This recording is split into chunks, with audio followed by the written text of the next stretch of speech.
中美之间的问题多得不得了，所以我觉得地缘战略的部分是双方有默契的，暂时不在这次会谈中间。对，所以我认为是暂时缓解，在两个人会面以前拉高的这种声势。但是这个缓解是暂时性的。那战线拉长，因为中美之间的战略竞争，它会是非常长期的一个竞争。而所有的项目不一定那么快能够谈下来。其实中国共产党对外所有的谈判都是先谈大原则，然后谈大框架，在那个框架定了以后，其他的东西中国可让的会让，但是红线、底线思维通通在里面。国际上的重头戏就是川习会了。川普这次呢，他的亚洲行第3站到了南韩，但是呢，他不是去参加 APEC， 而最重要的，他先前一再强调。他会和中国大陆国家主席习近平见上一面，果然两人真的见上了一面，而且呢，会谈呢100分钟，虽然不如川普所说的希望谈到3到4个小时啊，但是呢，总算有谈。那么第3站南韩呢，并不是到APEC 去参加，而是在釜山和习近平来见面。睽违了6年的时间呢，这次谈了100分钟，到底有什么样的共识呢？我们说共识。如此啊，这是台湾《工商时报》整理出来，我们给大家看这个图表。在特别这次的经贸交手部分啊，关税的部分，美方取消对中国大陆加征的10%芬太尼的关税，而对中商品加征的24%的对等关税会继续暂停1年。另外呢，中方也会相对应的调整反制措施。双方也同意继续延长部分关税的排除措施。另外就是管制的部分，也就是我们常讲说卡脖子哈。那么美方暂停实施9月29号公布的出口管制50%穿透性的规则1年，中方则是暂停实施在10月9号提出的反制啊，也就是稀土出口管制这个措施，同样是延长1年。好，航运的部分呢，还有包括其他，特别是在芬太尼，刚刚有讲的芬太尼禁毒合作呢，现在美方说要看中方接下来怎么做啊，实际的做法呢，美方会继续的观察。而中方呢也会做出相对应的一些回应，后续还有一些进度。川普表示说，跟习近平在很多的重要问题上面都达成了共识，包括我们刚刚提到的稀土也好，还有呢，特别是买大豆这件事情啊。那么习近平则说呢，双方要尽快的细化和敲定后续的工作，将共识维护好以及落实好。预料下个礼拜呢，美中双方就会进行这个经贸相关协议的进一步洽谈。好，但是这次大家也关注到的一个台湾问题，这次没有谈到。马上就先来问一下黄老师哈，因为这次我们看到在事后，川普接受媒体的访问，媒体请他给自己打分数啊，说10分是满分的话，他说我是12分啊，这个还多了2分哈，显然是非常的满意啊。我先问的是，中方跟美方各自要到了什么？我觉得双方都必须要对外说是满意的，是有成果的。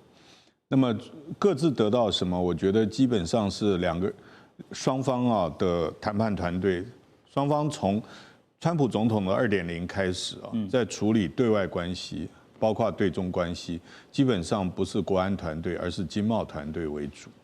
那么所以经贸关系关税谈判、贸易谈判。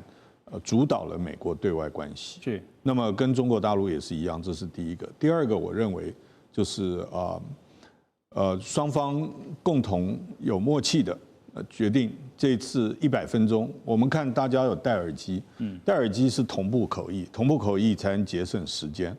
那么100分钟，老实讲那个中美之间的问题多得不得了，所以我觉得地缘战略的部分是双方有默契的，暂时。不在这一次会谈中间，对，所以我认为是暂时缓解，在两个人会面以前拉高的这种声势，但是这个缓解是暂时性的。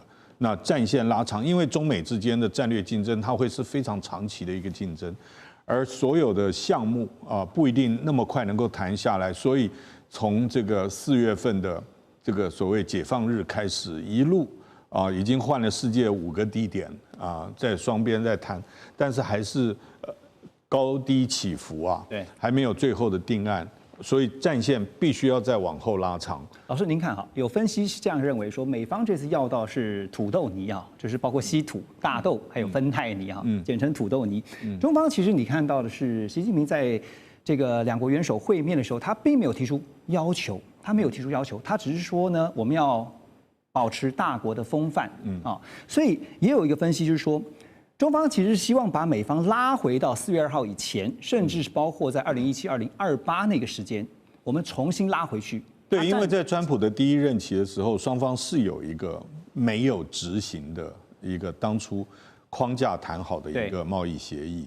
那我觉得中国大陆基本上，其实中国共产党对外所有的谈判都是先谈大原则，然后谈大框架，在那个框架定了以后，其他的东西中国可让的会让，但是红线、底线思维通通在里面。有没有像是双方都演了一场戏？对，双方剧本是合写的嘛，所以演起来就很自然了。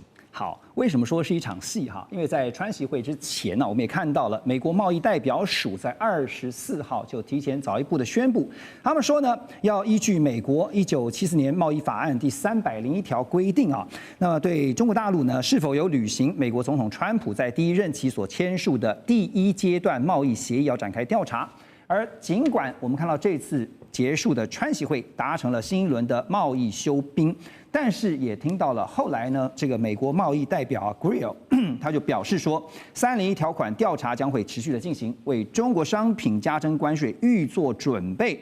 然后呢，川普在见完了习近平呢，他也说呢，这个4月份呢，川普说他会访问中国大陆，接下来呢，习近平也会访问美国，但是真的会如期举行吗？接下来当然得看中美两国的互动是如何。好 ，Russ 啊，现在你先看一下，就是说 Greer 这一季，我们讲说回马枪啊，怎么解读？所以很明显，其实川习会这次谈的看起来相当愉快，然后川普觉得有这个封锁是获得很多的好的。你觉得川普有达到他的目的？川普觉得他达到他的目标，然后另外说实在，我有看到很多台湾评论员，他们说是一个川普大胜利，然后一直称他，我觉得没有台湾评论员也没有这个必要。但是说实在，川普觉得他有获得很多东西，尤其是贸易方面，而且整个行程不管是在吉隆坡、东京或南海，也没有什么负面的外交事件。他跟其他国家谈领袖都谈得非常愉快。对。但是像 Greer 贸易代表强调这个调查还是会进行，那就很明显。不管这次怎么样谈的，跟习近平中国达成什么样的共识等等，政治地缘政治或其他的外交考量，国防国安等等，甚至台湾问题，以后还是会浮面台上了，还是会影响到中美关系，这个真的是不能避免的。所以不是说好像休兵1年吗？怎么在这个会后突然又按照过去几年？那刚刚老师有提到2017、2018年，然后川普刚上任不久，就是在第一年他访问中国，对不对？但是过了几个月，就是进到2018年，贸易战就开始了，而且川普最后两年多，那贸易战一直恶化了，中美关系整个。中美关系有恶化了，所以我们真的是要面对事实，那就是很有可能政治问题还是会影响到这个贸易关系。好，所以现在我们细看美中双方在这个贸易之间的交手哈，因为刚才特别提到了美国贸易署呢，他们也强调说未来要监督中方落实协议的情况，然后美中两国呢会设立工作组啊，确保落实打击芬太尼的相关措施。也就是说，在川习会大家所谈的一些部分，接下来就看怎么做，而不是看你怎么说了，对吧？但是我们有相关经验，尤其是在芬太尼和贸易这两个议题上，就是回到我刚说，回到川普第一个任期的时候，双方有讨论到这两个问题，有达成一些共识。拜登执政的时候也是，但是不久之后，美国还是会认为中国没有履行他的承诺，那就破局了。所以，如果我们真的要理性看待的话，可能要最安全的猜测是不久之后还是会破局了。OK， 现在就是看，就是美方可能会觉得中方说话不算话，但是呢，中方对美方也是如此啊，就是你只光说不练啊。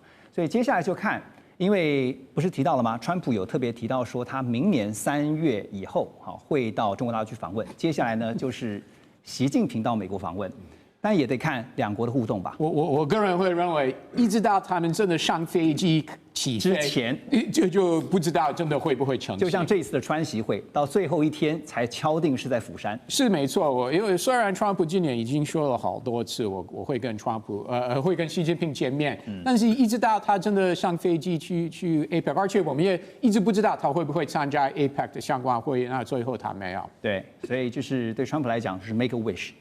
至少先许个愿望，在明年3月以后能够到北京去访问。川普他展开了他的第2任期的首次亚洲行哦。那当然，大家关注的焦点呢，就是在这个 APEC， 就是在南韩举行的 APEC 上面呢，会不会来一趟习川会？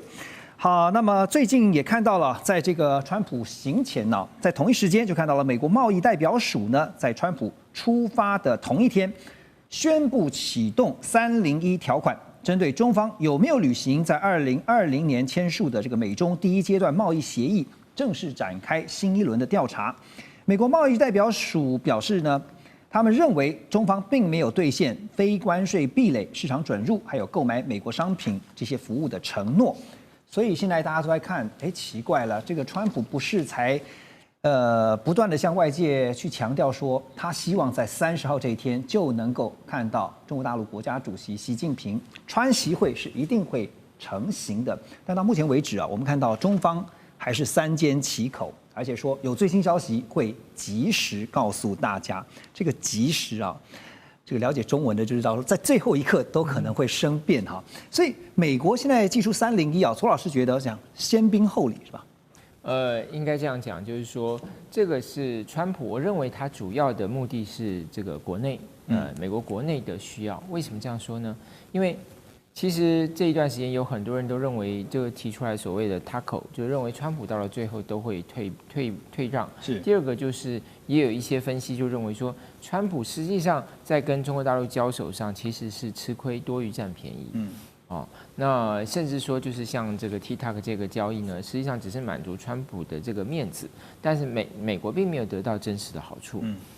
所以这样子的一种说法，其实会让川普面临很大的一个压力。就如果他最后跟习近平谈判之后没有一个具体的让步，或者没有重大的突破，那么他其实再回到这个美国国内是很难交代的。对，所以他等于就先把这个东西端出来，就表示说他还有做了一件让中国大陆觉得会有压力的事情，是展现川皇强硬的那一面。对，没错，就是要让他看起来很强硬。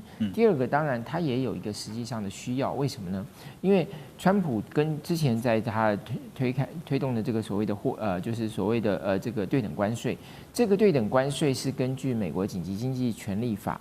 那这个目前正在美国的这个法院进行诉讼，万一最后最高法院宣判川普没有这样子一个授权，那他这些对于中国大陆科的这些30%、100%、30%的现状，100%的威胁都落空了，前功尽弃。所以他必须要通过其他的方法，包括像这个贸易扩张法里头的232条，或者像这一次301是根据美国1974年贸易法里头的条款，针对对手国不公平贸易行为的一种制裁。所以我想他也是一个自保，就不会使自己在谈判的时候看起来很脆弱，好像说他所说的事情最后会被美国法院推翻。对，所以其实讲到这个启动301的调查哈，刚刚我们特别提到的是针对什么非关税壁垒啊、市场准入啊，还有购买美国商品及服务啊，这个承诺没有兑现哈，那到底能查出这个是什么呢？老师？根据当时2020年1月15号美中当时所签订第一次美中的贸易协定里面有讲，就在2020年跟2021年这2年，美国要对中国出口2000亿美金以上的商品跟服务，那当时就有包括320亿美金的这个农产品，所以这个是非常明确的，但是中国并没有履行。那中国当时的理由是因为 COVID-19 呢。还有再加上是拜登政府执政了，所以我们就没有继续履行。那川普的意思是说，那如果当时的理由是存在，那现在这些理由不存在了，你应该要履行你当时的承诺。所以，诚如刚刚左老师讲，就是既然当时没有做到，那这就是我对美国农业选民的一个承诺。对，这个一定要实现，这是第一个。第二个呢是备案，如果我跟中国大陆谈你要买我的大豆的依据是什么？就是因为当时有美中第一阶的贸易协议，所以你要买，而你没有买，所以你没有履约，所以我要求你买美国的大豆是合理的，是有道理的。第三，万一这次的美中谈判不成的时候，我将来可以启动301的时候，我可以进行调查，我可以公开程序，让所有的意见广征，所有的民众的意见。最后我还可以，最后有个武器，我还埋了一个地雷在那里，我随时还是可以对你做出一个贸易的制裁。所以在川普的观念里面，贸易永远是他觉得最有效的手段。所以他跟记者讲说，我们美中本来就在贸易战当中，那你现在就在贸易当中，所以他这样的一个策略，我相信是有它的效果，在谈判前取得一个谈判的优势。那第二呢，对美国国内的农民也所交代。第三，万一谈判不成的时候，那我是可以发动301，我是可以对你做出制裁的。我后面还有后手，即使美中谈判有了结果，我后面还埋了一个地雷，我随时还有可能启动这样的一个机制，对你做出制裁。所以是保持说他不输的一个程度。OK， 棒子先拿出来，然后告诉你说，承诺就是承诺啊，就是 a promise is a promise 啊。可是，在川普的这个口中听到说承诺就是承诺，好像似乎有点讽刺啊。Russ 啊，你怎么看啊？因为10月30号现在是表定，就是川普这边已经特别透过白宫说10月30号川习会可能要登场了啊。但是我们也知道10月31号是 Halloween 万圣节，万圣节的 slogan 就是 trick or treat 嘛。你觉得最后会是 trick 还是 treat？ 真的很难说了。至少他们会在 APEC 碰面。不管是在大场所合照的时候，你认为还是会见上的啊？当然至少会握手了。那会不会有1对1的会议？其实目前我们都川普希望要谈很久啊。对，这个也是一个挑战。对啊，如果没有提早搞定的话，那中方会觉得我们真的来不及准备。那你怎么会邀请我们在短几天之内准备一个2-3个钟头的会议？因为我们都知道，按照过去的前例啊，两国领导人开会的时候，不只是讨论一个议题而已。那虽然川普会想讨论贸易啊。其他议题他不太会想。有啊，在马来西亚，现在 Bason 跟这个黄文韬已经开始先前的都在谈了一些东西了，但是还是快来不及准备了，真的。所以我真的认为，到最后才知道，都还会有变数，就是一定会有变数。也许到时候看两个人谈话的时间有多长啊？对，这个1个小时一个重点，因为我刚刚说了，川普会想讨论贸易啊，但是中方会认为说，除了贸易之外，我们还要讨论其他议题，尤其是台湾这个议题。这个我们在台湾都知道，中方习近平一定会想讨论台湾。你觉得台湾议题会怎么谈？通常双方都会坚持他过去的立场，我相信中国会讲他的立场，或者川普会说，就是跟过去不管谁是总统，美方每次都会说，我们按照上个公报、台湾关系法又上保证我们政治，我们一中政治没有变，所以不支持台独会改为反对台独吗？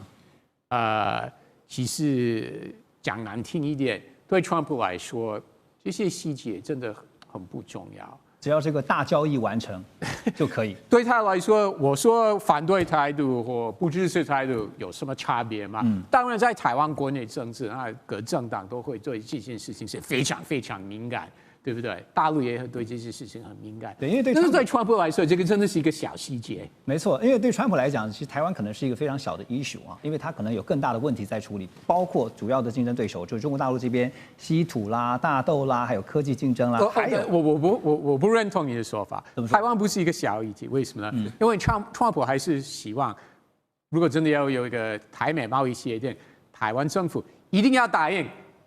对美国大型的好大金额的投资，另外要购买多的美国武器等等，所以对川普来说，台湾还是有一个很重要的money 的来源。谢谢你这么爱台湾。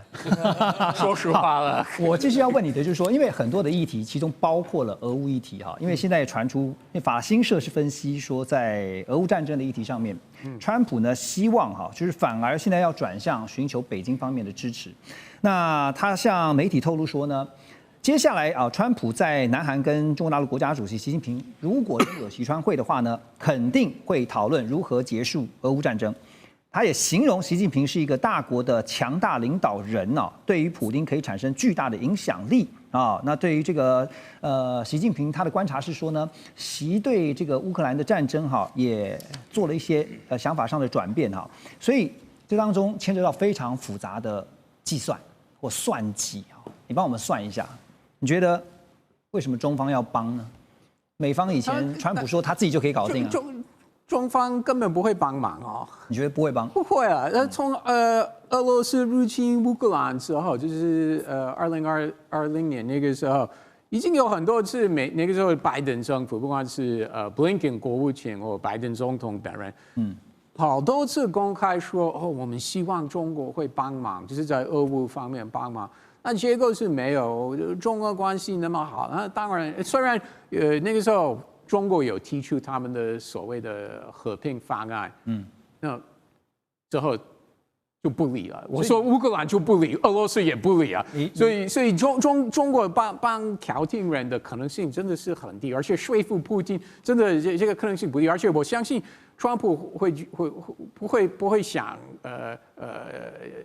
向习近平提这个请求习近平你帮个忙，怎么可能？这个根本不符合川普的 style， 所以我真的觉得是不可能啊。这个邱老师怎么看？同样的问题，我觉得法新社很有想象力，对，因为第一个就是这个报道，他是去揣摩川普嘛，但我们知道川普在像这种大的议题上面，他是很难揣摩的，因为他所有的想法都是视当下情况而定。他即便昨天讲的跟今天做的也不一样，所以法新社的这篇报道已经可以去预测说，他们川普见习近平的时候会去讨论俄乌战争的议题。我觉得可能性不大。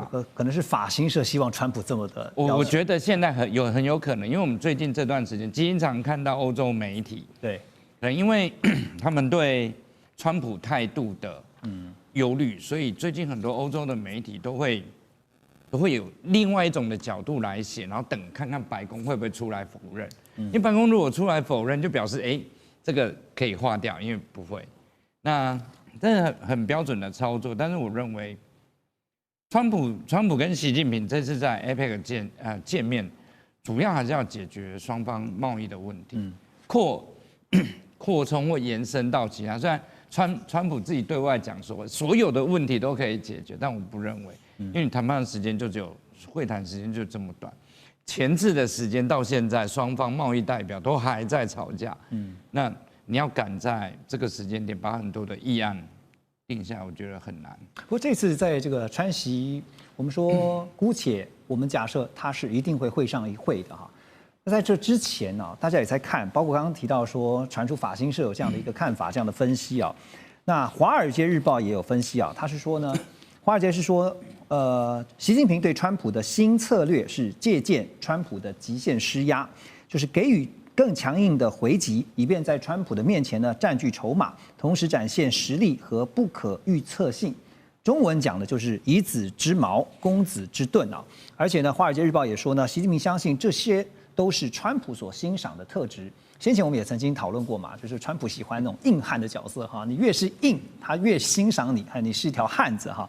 好，那所以看到说10月9号呢，中国大陆的商务部就对稀土出口进行广泛的这个限制，然后呢，最近呢也投下了重磅的炸弹啊，只是中方呢要以前所未有的这个力度来反击美国，所以现在大家都在看的是，中方这次的战略似乎跟以前不太一样哈，也就是刚刚我们提到的以子之矛攻子之盾这样的一个战略，邱老师怎么看？我觉得倒不能说以子之矛攻子之盾了，因为就中美双方贸易之间的摩擦，或者是贸易关税上面的对抗，中方的态度，他们不断的 repeat 重复一个态度，就是中美之间的贸易问题必须要秉持平等互利、相互尊重。对，这个是中方在贸易问题上面的底线，就是你美国不管用什么样的方式，但是中方的要求其实就只有一个：平等互利、相互尊重，而且一贯的最近又加上反对单边制裁。那为什么反对单边制裁？最主要就是为什么这一波忽然中方的包含稀土的反制，或者是比如说港口税这个反制这么及时而强烈？其实就是我们都认为啦，就是我们都认为，其实美中现在正处于谈判阶段，对，正在谈判中。因为我们看一路，包含何立峰跟贝森特，不管在世界各个不同的区域，其实不断的在商讨。但是你在谈判中，美方不断的加单边制裁，不断的加码，不断的加条件，甚至现在301调查都出来。那在中国传统的做法就是，我们现在坐下来谈，那我们应该维持一个很好的氛围。没错。但是你在我们双方一边谈的过程里面，你还一直射飞镖，各种扰乱这个谈判干扰。那对川普来说，这个叫做交易的艺术；但是对中国来说，这个违反了中国他们就是中国传统上面来者是客。对，我们既然你已经答应我们要坐下来谈，结果我们一边谈，不管谈的高兴还是谈不高兴，你还一边不断的施加单边的制裁，所以最后我们最近经常听到就是打奉陪到底，谈大门敞开。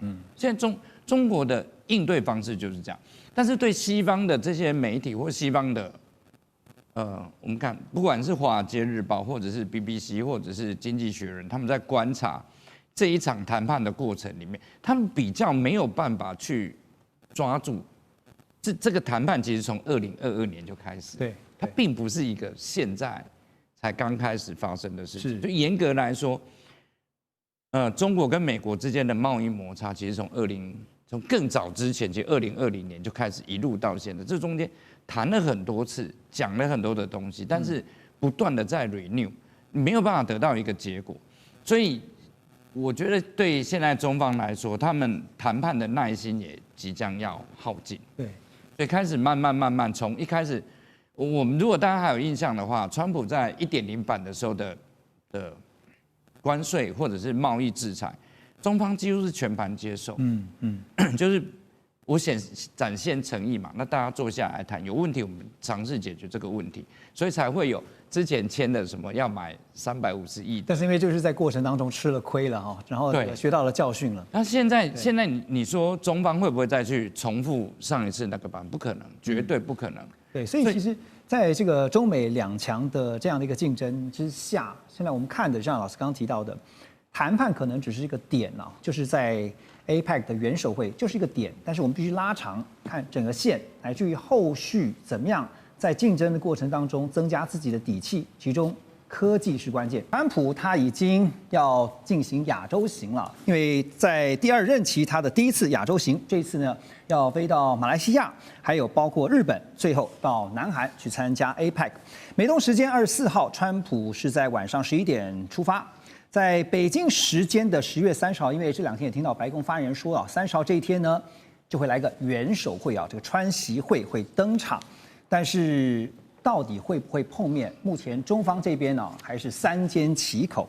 好，综合澎湃新闻这些陆媒的报道哈，大陆外交部在例行记者会上呢，也被问到了，说 APEC 期间呢，中美2国的元首哈，2位老大要不要见面啊？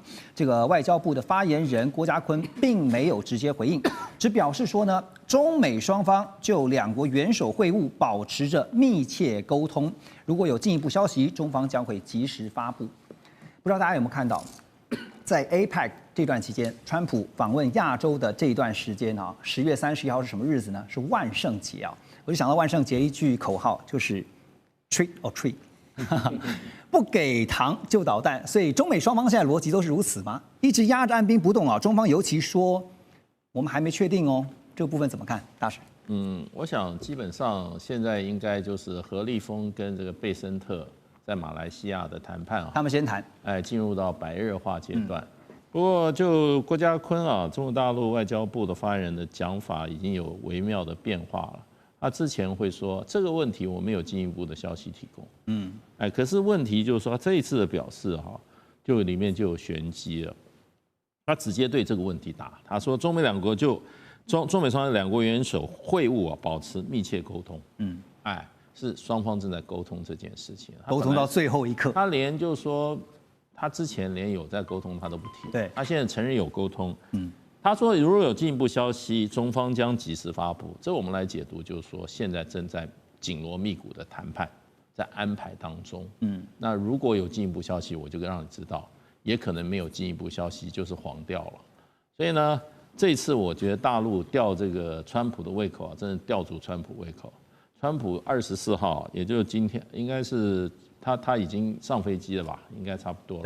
对，上飞机这个之前的话，他还不晓得见不见得到习近平，所以就变成就有点像让我想起来以前陈水扁那上飞机以后然后那个记者问说，报告我们要飞到哪里？下一站在哪里？结果大家都不知道，那个时候就记者就说这叫盲流，这是一个。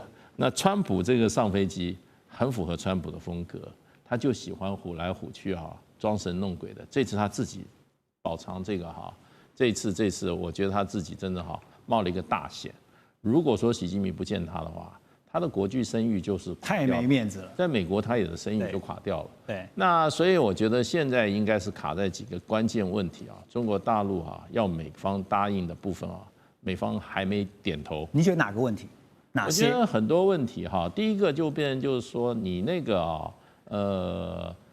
谈好的事情，不要事后再继续来怎么样改变，出尔反尔。然后你那个100%的关税的话，你不要提了，关税就是照9月14、9月15上一次何立峰跟这个贝森特谈的，是维持原状那你要中国大陆买这些黄豆然后这个中国大陆在稀土的问题上。我觉得中国大陆顶多在黄豆上面对美国有一点怎么讲呢？正面的回应。那外传就是说有关台湾问题要美方表态这一点，我觉得倒是很有可能，因为现在美国不管是我们前一阵子兰德公司也好，还有最近这个Times 杂志也好，都对台湾问题提出了很突破性的看法。没错。这些我认为都是一种迹象了。兰德讲得很清楚就是美国要支持，要站在中国大陆这边用渐进方式来统一。对，大使，您提到台湾问题我进一步请教吴越老师因为这个北京据传说呢，在华府就要求华府在声明当中，接下来呢，川习会呢，他们要加入反对台独的这个内容这也被认为说是这次谈判的核心诉求之一。当然，川普呢，他有一个最新的对外表示，在上飞机前，他也被媒体问到了，他说他会跟习近平谈到台湾，可是他的语带这个保留的是说呢，他说我很尊重台湾，这真的是说的模棱两可尊重台湾跟到时候怎么谈台湾议题。所以吴越老师，您觉得因为现在大家都在看的一件事情，就是未来的声明，一个是反对台独，一个是向来的不支持台独这次会摊牌吗？我想会不会摊牌取决于双方的互动嘛。那台湾问题应该算是美中关系当中最关键、最敏感、最核心的议题。对，所谓关键、敏感、核心，就是美中不会因为科技、贸易、新疆、香港问题的误判而开战。美中很有可能因为台湾问题误判而开战。可是台湾问题在当前的美中关系里面，并不是最优先、最迫切、必须要解决的问题。所以我们把这两个部分，它的重要性、敏感性跟它的迫切性，要做适度的区隔。这第一个。那第二个来讲的话，那中方一定会表达他对于所谓希望美方能够把传统的不支持台独，更进一步的能够强调所谓反对台独嘛。那当然，言语诉求，中方会有这种诉求是可以理解，甚至也一定会要求美方也要支持中国的统一嘛。但是中方更关注的一定是什么？重点不是你怎么讲的问题，重点你是怎么来落实、怎么做的问题。因此，未来的美台关系是怎么样来推展？怎么样的美台关系在美中关系这个太平洋大两岸当中不会有误判，不会有所谓分歧？不会产生一些所谓意外，这才是他们关注的重点。所以，我们如果很客观的讲，如果美中关系就台湾问题怎么样来避免误判，怎么防范意外，怎么能够有效管控这个分歧。如果要达成这一个部分，显然是比较容易的。但是如果想在美中之间针对台湾的一些包括重大的议题，想要获得的成果跟进展，我短期内看不出双方有这种可能。但是在您刚刚提到，就是不支持台独跟反对台独啊，光是这个改变上面，可能就有非常大的变化。但是一方面，正是因为他是川普总统，所以有可能做这种交易；另外一方面，也正是因为他是川普总统，所以有时候讲话也未必完全可信的。了解，所以这个交易的逻辑哈，因为川普不是有一本交易的艺术嘛，这个背后交易的逻辑，而且他特别强调是大交易啊，而且还特别在行前呢，透过白宫不是说了吗？希望有一段比较长时间的对话哈。所以上这个您怎么看？因为风传媒整理报道说，这一趟亚洲行啊，被白宫是视为是重塑川普第2任期国际秩序的重要节点。因为这次也看到了 Bason 也随行出访啊，在马来西亚先跟何立峰来会晤，为贸易的谈判来铺路。而根据行程呢，川普是先在马来西亚跟马来西亚总理会面，然后再到东京跟刚当选的这个高市早苗首相来见面，最后是到了南韩跟李在明讨论汽车关税。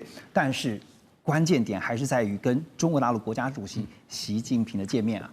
没错，其实现在这么样的定义高格调说川普此行会把他的印太新秩序建立好，是什么新秩序？是这样吗？首先，我们现在来看，长久以来美国包括在川普前的印太新秩序，印太的这个秩序怎么建立的？首先，最核心是军事力量，特别是在日韩、菲律宾这种包括台湾的这个部分的低岛链的这个部分结盟。第二个，还是在传统在美元美债的所谓的金融经济的框架，全世界流动，而且这里头包括货币的汇率的施压等等，这是它的第2个武器。第3个就是比较新的关税战，在川普在的这其中哈，然后其他的部分，无论是一些所谓的这个区域组织的加盟啊等等，这都是政治手段，基本上很少美国给钱，都是给一些 speech 而已。当然，我认为这一次我有看到还是最新厉害的，就是稳定币。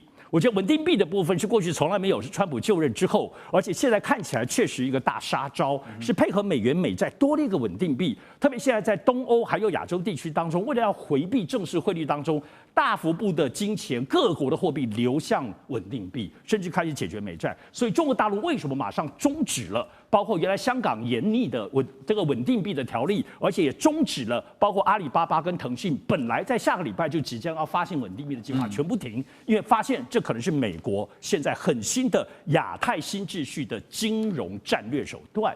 所以现在我们看，那能不能形成新的呢？在这个框架上，我们看了半天，好像也没那么容易，不是川普去巡残罪走一走之后谈一谈签就完成了。因为最大的问题，我们知道新秩序，所谓秩序就是要有 sequence。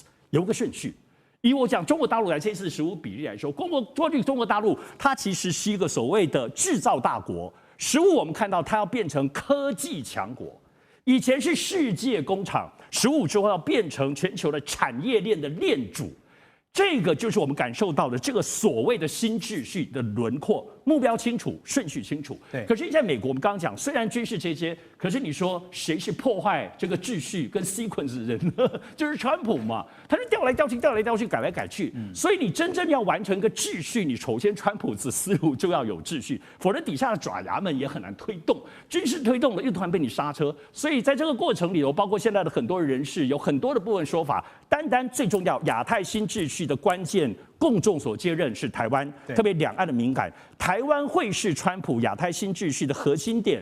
然后刚刚吴常老师所提到，吴岳老师所提到的这个冲突点吗？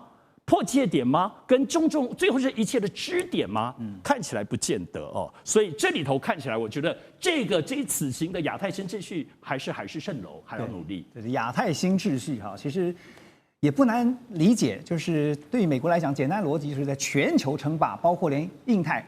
亚太地区都要称霸，当霸主，但是呢，会不会像以前一样，还是一样永远当老大？可能吗？马上回来。大陆商务部呢，已经对全球发出的这个稀土出口管制公告第61号的第6条就规定，境外特定出口经营者申请两用物资，也就是民用跟军用，那当然多半都指的是稀土啊，这个出口许可的有关文件都要以中文为准。现在不但是要学汉学，还要学中文啊！因为呢，申请表格你必须用中文填写，否则不过关。好，那么最近呢也看到了，川普和澳洲总理 Venice 呢，在20号正式签署了稀土与关键矿产的合作协议啊，计划的总额高达85亿美元，大概是新台币2600亿左右。川普也表示呢，美国希望并且正在积极建造一条不依赖中国大陆的供应链，而且他还预告，他说1年后美国的稀土和关键矿产将会多到不知道该怎么处理。听听他的话，真的是很夸张哈。来，我给大家看一下为什么川普一定要这么说。这个是2024年全球稀土量跟冶炼能力的对比啊，你可以发现呢，在2024年产量全球占比啊，中国大陆的稀土全球占比是70%，美国12%，那澳洲呢就刚刚提到的啊，跟美国来签署协议的，这全球是3.4%，加起来也差不多是15%而已，跟中国大陆的70%还是差很远的。另外就是缅甸了。好，另外呢就是半导体啊，因为我们常讲说稀土其实在半导体方面非常重要，在整个供应链你也可以看到是中国大陆的占比呢，大概都是超过了50%，甚至是6、7成以上。好，那更重要的是这个，来晶片制程。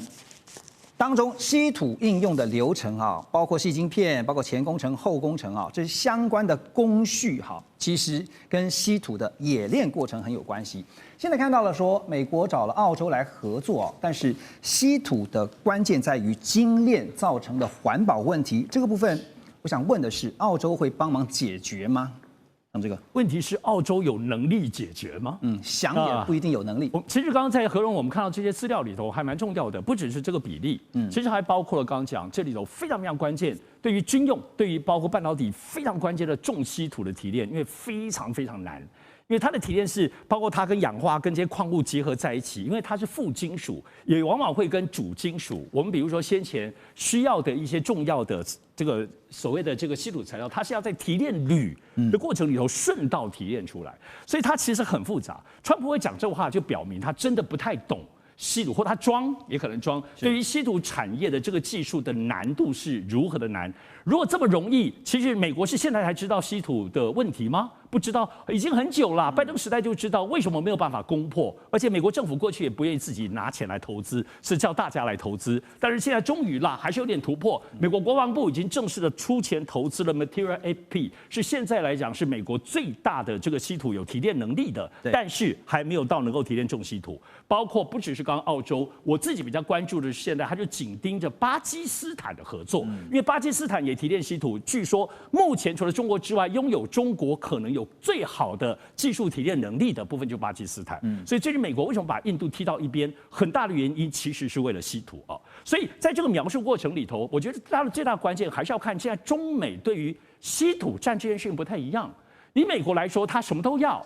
对他来说，他的产业里头，科技也要，军事也要，而且他的军工全部被卡住。但是中国现在在所谓，我想我们看到他的宣布里头，民用跟军用是泾渭分明的。乃至这稀土禁令出来之后呢，商务部很快就发缓和说，民用或商用的部分的话不会有太大的影响，它有些缓和。可是军用它咬得很死，也就是说中美两国对于军用民用是两个不同的圈圈交集起来的。比如说川普要的，美国政府要的是全部都包括，可是中国来讲军用是切开的。也就是这次包括川习会见面当中，美国要的稀土跟中国会给让的稀土，难道都依照美国？我认为不可能。对，而且我要知道，在稀土政策这件事情当中，中国不是准备你这次美国骂我才准备好，中国已经准备了多长？我认为超过10年以上的时间，包括研究如何对抗美国战略。所以在这出来的部分是对全世界震惊四座的，真的是定海神针和孙悟空的那一根。所以现在丢出来之后，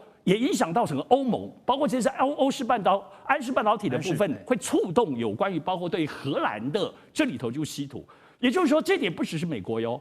中国大陆现在拿出来，除了美国，还有包括欧洲针对性的荷兰，以及会不会影响整个欧盟对于半导体结合起来跟中国大陆造成制裁？美国制裁，欧盟制裁跟半导体，那中国有准备好用稀土这件事跟全世界为敌吗？对，我觉得这里后面还有很多战略思考，也会影响到美国的思考。相较之下，美国的需要其实是比较单纯、比较直接的，就给我。可是中国在用稀土政策后面的调整当中，你说只是迁就川习会这么表层的东西吗？没有，更深入、更层次，包括欧盟全部的策略，我甚至认为中国大陆都已经思考准备好了。对，因为稀土本身是一个根源的问题啊，就是说我们讲说美中的科技争霸，其实关键材料，尤其是稀土是非常重要的啊。那当然，这个除了稀土以外呢，会不会谈大豆？一定也会谈啊。最近也看到说，南华早报也报道说，美国的一个航运公司啊 ，Mason， 那他们的一艘这个货轮呢，叫曼努凯号，13号抵达了大陆宁波，在中方特别港务费生效当天就进行卸货啊，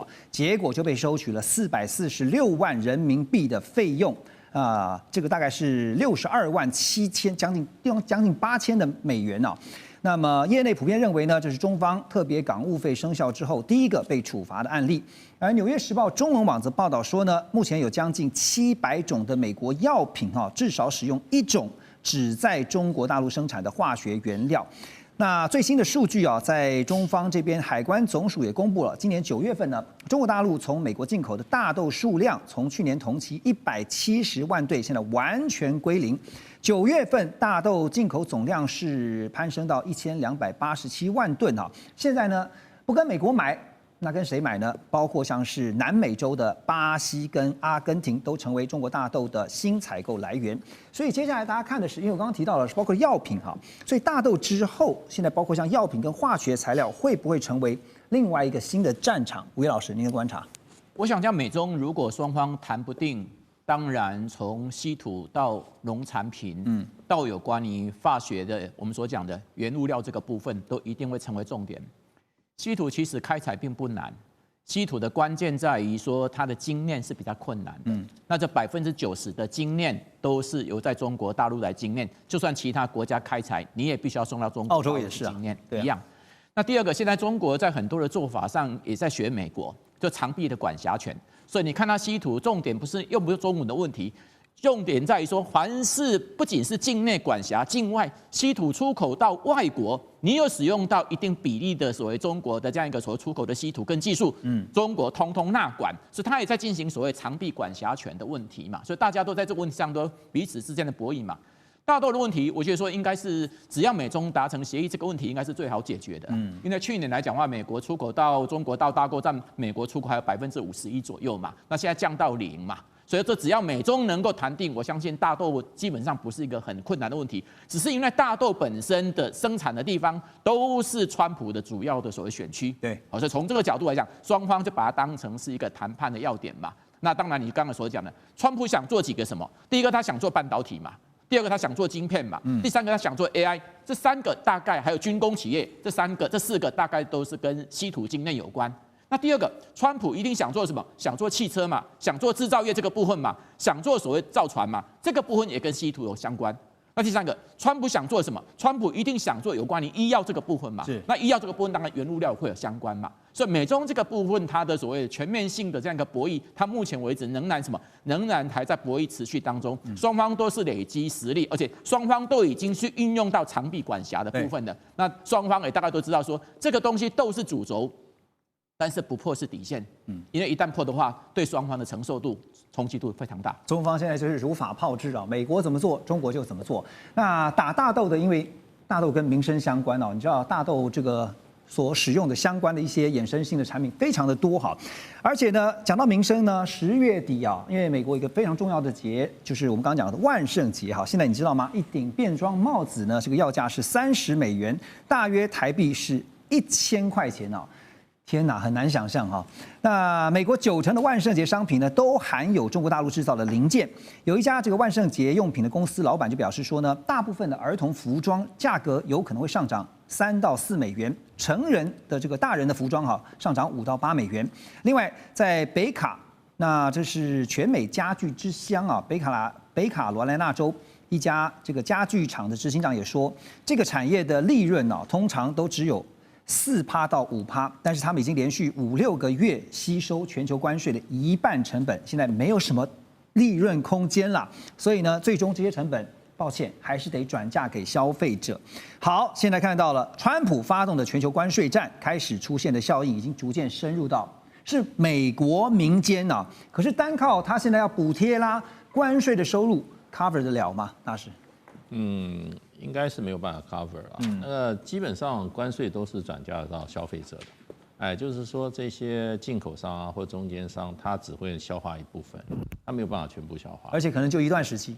对，有人算过，大概差不多应该是差不多80%，基本上都是由消费者来转嫁。那事实上你算一下，现在美国大概给他的进口东西平均的进口的关税大概加到20%到25%了。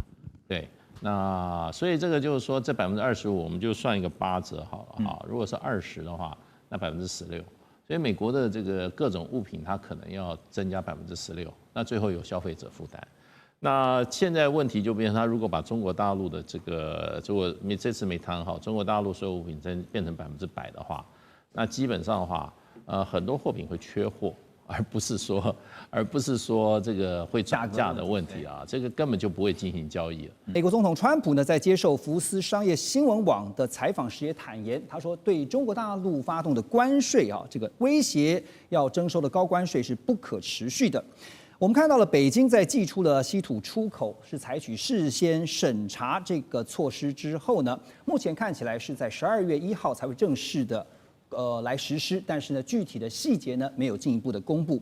而川普呢也一度要威胁呢，说从11月开始啊，要从中国大陆进口这些商品当中呢来加征100%的关税，甚至还扬言说 APEC 那么习川会就干脆也没见面的必要。但是我们也看到了，他后来改口表示，他说什么呢？他说跟习近平相处得很好了，认为美中之间没事的，但必须达成公平协议，而且他说这一定要公平。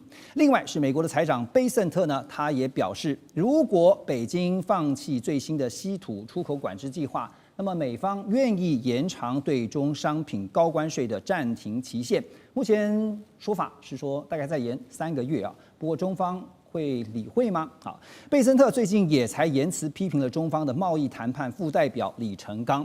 而就在我们录影的当下啊，有一个最新的消息，我来念给大家听，就是川普呢再度抛了一个震撼弹。他说从11月1号开始啊，因为是在美东时间17号签署的行政命令，11月1号开始对进口的中型还有重型卡车以及相关的零件课征25%的关税。而且对进口巴士要加征10%的关税。其实讲到了习川会，大家都在看这个川普好像是比较想见习近平啊，不过现在习近平就是按兵不动。可是看到美方似乎也只有一招，就是关税。聂老师 ，OK， 西洋拳、太极拳的这个搏斗已经非常清楚。太极拳打得很凶，打出去，3招就你讲的关税，还是关税嘛。打到最后，你看那只龙从海中突然跳出一只头，他想打它，哎呀，你看被我打下去，噗，身体再打，哎，发现身体这么长，他根本不知道这个海中的龙啊，这个潜龙到底里面有多少的太极拳的实力，这个逆来顺受来回击你。是，我觉得他怕到不得了，美国怕不了，所以当然会想见习近平，因为他真的想一窥究竟你到底有什么东西。因为喊在天空中的老鹰，天天喊关税，我要吃你，你再不听我就要打你。他喊欠了全世界，但是这只龙真的有太多的武器。你刚刚讲的震撼弹是震撼弹吗？还是关税？卡车巴士又怎样？我跟你讲哈，讲得很清楚。他说你如果关税这个稀土禁令，这个他的62公报本，你这个严管啊、主审啊都给我放弃，我才不科你，才再给你延3个月。第一个延3个月没有意义，第二个100%也没有意义。大家去想一下，曾经都145%了。我现在在重点，美国其实慌了，但是其实中国也是慌了，才在10月9号丢出这才叫震撼弹，就是严管和主审。这个啊，大家一定要去爬文。其实中国会丢出这个是有2个原因。当然，第一个我们都知道，未来的终极战争就是晶片的先进制程和稀土里面最高阶的可能军用等等的东西。可这里面都有所谓的技术人才和基础设施的问题。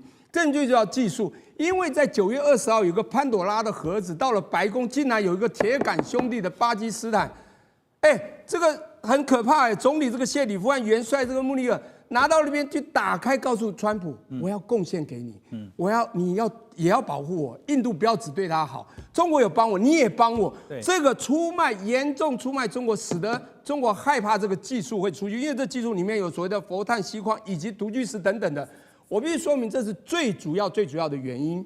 这个巴基斯坦做一个很大的豪赌必输，但我要讲的是，那美国怎么办？中国当寄出来以后，刚好师出有名嘛。如果不是这件事，他师出无名，他随便打还真的中到了贝森特讲的，他的敌对全世界，要毁坏全世界，其实完全师出有名啊。老师也看到是中方技术的，像是美方先前对中方所实施的这个常备管辖哈，那但现在都想说 APEC 到底见面有这么重要吗？见面如果真的能有实质的效果，那就算了嘛。你怎么看？我跟你讲 ，APEC 他们一定会想见面，是川普想见面。我们就可以想象，2013年呢，美国 shutdown 19天，其中在10月5号到7号，在印尼巴厘岛开了一个很重要的 APEC 第21次会议，亚太经合会议。讲不好听一点，全世界21个国家就是要稳定亚太的金融，当然也影响到整个国际经济。现在这个问题就是国际间经济这个亚太金融都不是最重点，就是中美贸易战。各位啊，当时奥巴马也要跟习近平刚上任的2003要见面，那是奥巴马第2任期。各位如果回想，当然这是过去式了。当时呢，奥巴马因为shutdown政府下他没有去，所以那时候一枝独秀就是习近平。这一次讲不好听，川普绝对会想去啊，那当然也希望能见到习近平，搞不好习近平。我当然不可能，但是也搞不好就不过去，然后让你一个表现。当然这个会议太重要，习近平还是会去，应该会见面，也会谈，但是谈不出东西，因为中国在后面的整个智囊团的策略在设计的时候，他们还有其他招式要出，因为这时候他已经稍赢了，他要乘胜追击，步步为营，要让美国真的赢不下去。所以 Ross 也觉得习川会见上一面吧？目前真的是很难讲啊，问题到最后都还有变数。当然了，第一，因为政府关门啊，或许最后其实川普放弃去亚洲这个亚洲行是还是有可能，那是真的。理由是要先处理内部。但是另外是如果他们没有足够时间来准备，那中方一定会拒绝啊。川普的想法态度个性又不一样，你给他一天几个小时准备时间，他应该会说 OK 没有问题，我还是给1对1跟习近平见面。但是中方这方面是比较谨慎、比较保守，所以他就是习近平本人或他幕僚，他们一定会需要几个礼拜准备的时间，所以我们真的是快来不及了。所以你觉得中方打出稀土牌是有效的吗？快答。没有，我觉得你觉得没有效？没有效。好，我进一步问你哈，因为这个财长贝森特他已经批评了，说北京的管制啊，说稀土出口是与世界对抗，他要拉着全球啊，跟着这个中国大陆来为敌哈。他也告诉媒体说呢，这对美国的盟友来说，他特别强调盟友来说是一个清楚的讯号，就是大家必须团结，而且我们将这么做哈。那当然呢，国务院旗下就是大陆国务院旗下的中国网也发表文章。他特别强调说呢，为什么会有这样的举动呢？就是因应境外组织把稀土转移到敏感领域的必要之举，而且这句话很重要，中国大陆正在成为全球稀土秩序的管理者。好，有一份资料研究是这样讲的哈，稀土交易所的指出呢，美国目前缺乏全面的基础设施来挑战中方的稀土主导地位。而且他们估计至少要大概到2040年才能够实施供应链的自主，就算乐观一点，也得在7年也就是2032才有办法实现。所以现在说，为了这个关税，美方大概有筹码打关税战，但是没有筹码打稀土战要团结网友怎么做？目前就是我觉得最大的问题不是中国可以设这些关税，问题是中国的相关业者还是要赚钱。他们不能不卖出去他们的东西，这些稀土，所以即使中方有设这些限制出口管制机制的话，迟早还是要答应业者把东西卖出去。好，你讲到一个关键，就是中方还是得要卖东西，对，那美方也是一样，他还是得要买东西，所以双方就盯在那个地方，不是吗？美国还是会继续买，其实这个有点像农产品一样，目前中国不买美国农产品，这个对美国农民也是对川普是非常大的冲击。但是中方还是要买这个东西，当然他们有别的选择，他们可以去巴西或阿根廷，但是他们比较就是业者也是比较希望可以继续买美国的商品。目前有看法是认为说关税大概只能换到大豆，他没有办法换到稀土，觉得？这个其实也要看川普跟习近平到底能不能见面。因为要记得一件事情，大家都知道 ，Trump is the best negotiator， 对不对？他自己认为，什么谈判，我是谈判王，对不对？只要是有机会进行谈判的话，对，什么都可以交换，达成共识。那你怎么看稀土本身存在的一个结构性的问题啊？因为我们说这个。现在中方长期会把稀土作为一个长期的战略哈，那让美方因为一遇到稀土就立场软化哈，所以面对这个问题，你觉得美国有什么样的对策？因为我们看到美国现在也是结合澳洲，它有相关的一些稀土的策略，可是精炼的部分就是精炼这一块还是得回到中国大陆，所以结构性问题怎么处理？这个川普政府已经有相关的动作。第一会松绑相关的许可的这个申请或核准许可的程序了。那希望这个今年可以在美国扩大。对。那另外，川普政府就是跟过去美国政府非常不一样，已经开始直接把美国政府的钱投资相关企业。那如果再次会有类似的机会，因为前几个月国防部有大投资在一个晶圆公司，对不对？7个。对。那川普政府已经说了，如果还有其他的机会，我们还是愿意投资了。那我相信，不管是川普政府或下一个美国总统等等，那以后美国政府可能因为这个是关键的产品。为了国防，为了美国其他的行业，美国政府可能会继续直接投资这个行业，把这个晶圆拿回到美国去了。好，所以关键就是时间问题啊。姜老师，我继续请教你啊。来，我们看一下画面右边啊，这个是《晶片战争》这本书的作者啊，叫 Miller。他说呢，中国大陆的稀土许可这个合可制度的影响啊，几乎可能会遍及全球的晶片业者，但是也会加速全球发展出一个非中国的稀土供应链。另外，在右下方呢，聚亨网啊，北风窗。他引述了北风窗的报道，说其实中国大陆还有一项法宝，就是全球工业用的金刚石啊，中国大陆的占比是95%啊，这个产量非常的高。那这个金刚石呢，这工业用的金刚石是具有高硬度、高耐磨度的特性，特别用在晶片生产线上，你要来切割细片的，这个细片如果不能切的话，就完了。那所以我想请这个姜老师带我们来了解一下，这个科普一下。稀土当然分非常多种哈，在晶片制造上面扮演什么样的角色？还有怎么看这个工业用的金刚石 ？OK， 好，那其实稀土大家会觉得说它是某一种土，那其实稀土它是17种的化学元素的总称哦。在2024年，那稀土呢，在中国其实有占70%，然后它精炼啊，全世界送到大陆去精炼有90%。那第2大稀土生产国是哪里？其实是美国哦。美国是11.5%，它其实只占1/6。那再来是澳大利亚跟缅甸的总和大概是10% 左右。所以其实稀土到处可见。那为什么现在会弄成这样的僵局？主要的原因是因为它其实是高污染的东西。那高污染的话，那过去美国就觉得这种高污染的东西应该在开发中国家，比如说丢给中国。那比如说像半导体，美国也觉得这个东西高污染。很没有效率，所以就丢给台湾。那导致因为过去因为全球化的分工，导致现在反效果来了。现在后悔莫及啊！后悔莫及，那没办法。那我要很快的去重振整个样子的制程，我觉得现阶段来说是没有那么的乐观。